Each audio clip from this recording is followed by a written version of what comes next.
All right, hey YouTube world, Game Tourney Forever here doing my very first video ever. Um, I'm actually doing this because I recently was unemployed. I was laid off a couple weeks ago, and I always have wanted to do YouTube, but never just was, I guess, brave enough or thought would do good enough to start. But I figured, what the heck, I'm working on resumes and trying to work my way back into, what I did or maybe something new. But, I don't know what everybody else has gone through with getting laid off, but it kind of can put you in I don't know, a tough place, especially when you were with a job for a long time. And um, I don't know, you kind of feel, I don't know how to explain it. I feel like it'll just be difficult to get back to where I was, but I figured in the meantime, I thought it would be fun just to sit down and kind of make videos. And I'm no professional YouTuber. I'm using my phone right now. I have no expertise with computer and audio and editing and all that. But I am willing to take feedback. So any feedback you guys want to give me, let me know, and I will try my best to learn or change and add things as we go here. And there's going to be no set schedule. This is kind of just me jumping on and talking about kind of my interests in gaming history and just kind of what's going on in life at the moment. And I figured for my first one, I'd go the furthest back, talking about Atari here. And as you can see, we actually have something that's newer.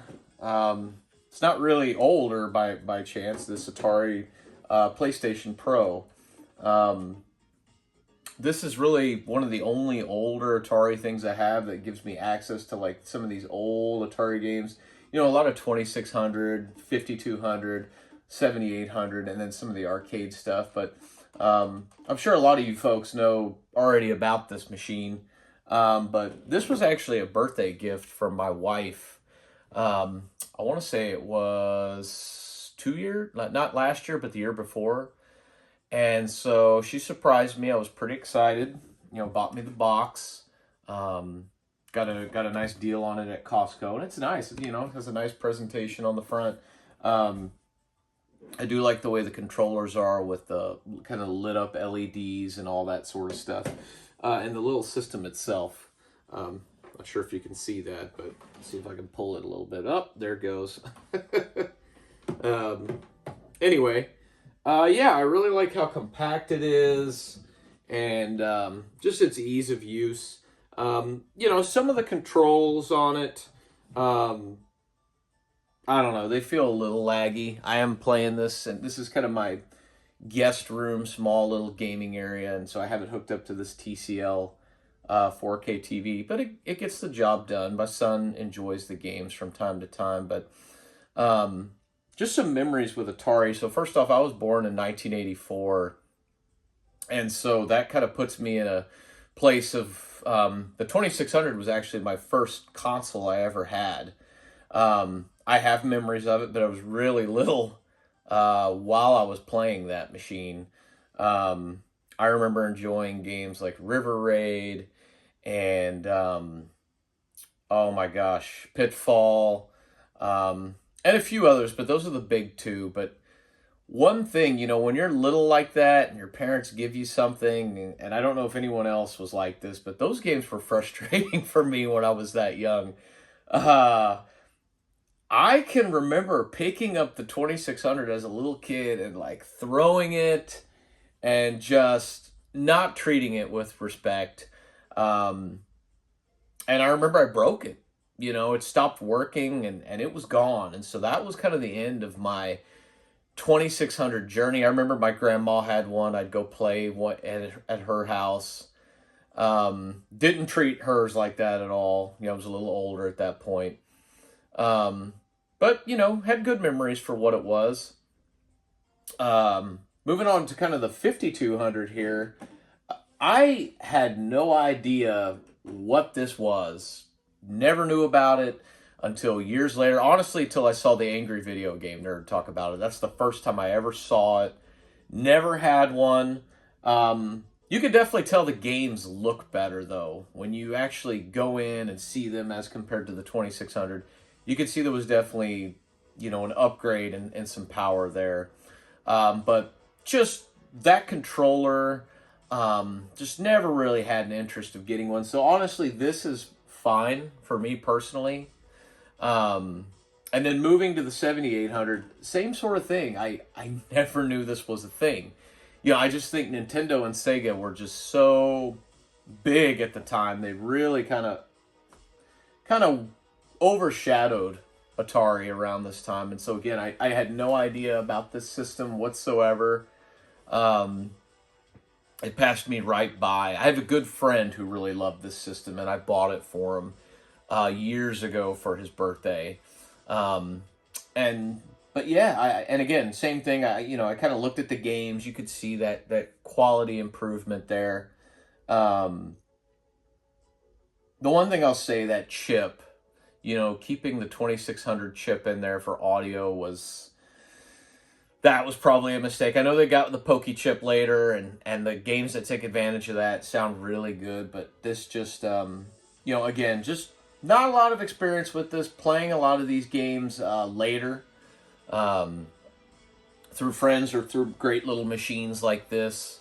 And then, of course, you got the arcade. I never really played too much Atari in the arcade. I mean, I have in arcades, but like I wasn't like knee deep in it like a lot of these folks that grew up, with Atari in the 70s and early 80s. Just me being born in 84, I really kind of missed a lot of this era and just kind of touched it in the beginning. And so, but in regards to this machine, there is a firmware update for it. I'm sure this is something a lot of you probably already know who would be into this, but if you go online, the process to do it was a little clunky.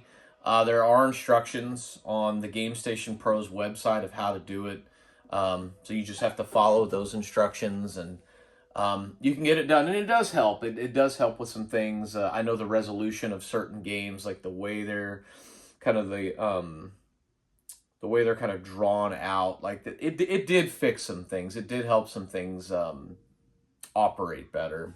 I can't remember exactly off the top of my head, but it's all in the notes from online what it does. But yes, so that's kind of my history with Atari. Again, didn't have a lot of history with it, just very brief. One thing I did like that this machine also came with is it did come with these games that Pico Interactive actually had. And if I could actually get to it, I could show them to you. The bonus games. So these are kind of neat because these are more 8-bit and 16-bit style games, as you can see above. And so you get some interesting things that may have came out on like NES or others, just like 8 Eyes. It's an NES game. Eliminator Boat Duel, also for the NES. Nightshade. There's a lot of different ones here. Power Punch 2. And then, you get into the 16-bit. And there's some here. This game right here, Brave Battle Saga. If you like role-playing games, RPGs, which, by the way, that's my favorite genre. This is actually a solid little game. I played a little bit into it, and then died and didn't know how to save, so I want to go back to it at some point.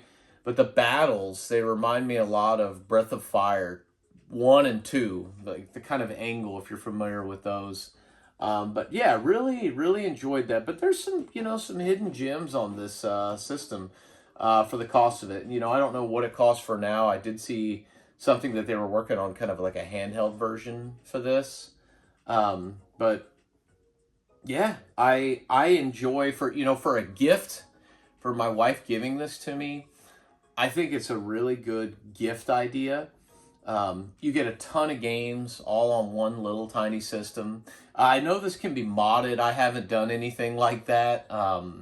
There's just so many other devices out there. You can get the Pis and all that for that sort of thing. This is just something that I like to have hooked up in my guest room. This is the guest room, is where I'm at. And it's just something fun that you can go up to, turn on for a quick and easy game. I played this game actually with my wife's sister's son. He's a little boy, he's about 5 or 6. and we just popped on this zany golf, and he just was having a ball. Just something simple and fun, nothing too complicated. I mean, it's a little complicated for a little kid trying to aim and everything, but he really enjoyed it, and it was something fun that we were able to play. And so, but yeah, that's kind of my history with Atari and what I think of this machine. If you guys see it, and you don't want to spend too much, I'd say grab it. I can't imagine these would be going for too much nowadays. Um, but yeah, I appreciate you tuning in and listening to this newly laid off guy, talk a little bit about his gaming history with Atari, um, and just indulging me. So stay tuned, and I hope to see you guys next time.